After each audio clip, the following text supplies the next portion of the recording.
Hey guys, it's Lambert here, and today I've got some PC footage of BF3 for you where I'm playing Team Deathmatch. Unfortunately, the server switched to it, but the reason why I started recording, as you noticed probably, I recorded a little bit into the game. We probably knocked down a significant number of their tickets. I can't remember actually what this game started at for tickets, but we've already got them down to 90 tickets. The reason I started recording was Don't Blink is in this game now, and if you don't know who Don't Blink is, you're probably not too familiar with the Battlefield YouTube community, because he's probably one of the oldest and longest members. Same thing with D-Crew Colin, one of the older guys in the community that's been around for a long time. But anyways, I just decided to throw this up because I find it fascinating that I was actually able to beat him in Team Deathmatch for the kill count, even though people would argue that doesn't really matter, because the fact of the matter is Battlefield isn't about just straight up kills, which is true. I would argue that as well, but at the same time we are playing Team Deathmatch, and Team Deathmatch, you know, implies that it's all about the kills and whatnot. So, you know, I would argue that I did everything I possibly could. And I did pretty damn well good job. There's this sniper up here that's going to get me once or twice, and it's going to rather irritate me. If I still had the DX Tory audio, I would throw it on here, and I was screaming because that really irritated me. That's the most irritating thing about Team Deathmatch, in my opinion, is that people just think it's, you know, all good to camp now. You know, there's no objective. The objective is me to kill them, so I'm going to give myself the most advantageous position. And in reality, that's probably the most stupidest thing you could possibly do, because that is what they are expecting.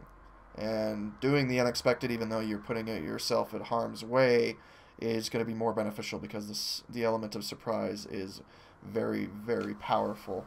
And often, as long as you're a good shot and you can catch people off like this, just doing a little juke and jiving, even though that wasn't, it was just one dodge, you're going to be able to beat people. Because when you're right on their doorstep, you're knocking on their front door when they're expecting you to be another 100 feet back, it really throws them off and they start panicking, and you can get a good shot off before they even know who's coming. And especially the addition of a silencer. I always wear a silencer when I'm Team Deathmatch, because I always go lone wolf, essentially. I do not like sitting back, ever. If you know me, it's ultimate aggression all the time. Forward. If you're not moving forward, you're wasting everyone's time, and you might as well be shot, because you are going to get shot in the back, or you're just going to get squad wiped because you're trying to stay put when you do not need to be staying put. You need to be moving. Unless, of course, you're the last man standing, but that's just general knowledge of Battlefield, that you need to be safe to allow your teammates to respawn. And this was just some terrible shooting on my part. I'm still trying to get used to the PC gaming and whatnot. I've been gaming on my laptop for a little bit, but anyways, it's still nothing compared to 60 frames per second on Ultra. And I used to play on an absurdly high DPI. I lowered that down for FPS, and I'm starting to use a palm grip instead of a fingertip grip. So I'm actually going to be doing what I should be doing in FPS games. And I've definitely seen that I've done significantly better since I've started using the correct grip. I would even argue that people are correct in saying that, yeah, I'm using the most OP gun in the game, the M16, but at the same time, remember, I could barely shoot. Like, I don't have any sort of experience with PC other than that laptop, which was 30 frames per second. It was so frustrating. It would overheat and whatnot. I couldn't even really truly consider that to be FPS gaming at all, because it was just so god awful. But I'm getting better, which is good. I should be getting better, because the ultimate goal of what I want to do, the main reason why I wanted to get the PC, was I want to get into competitive Battlefield 4 gaming once it finally releases here in September. And that is truly the goal. You know, I could be getting these retarded multi-kills with the silencer, making people look stupid, but, you know, that's not my thing.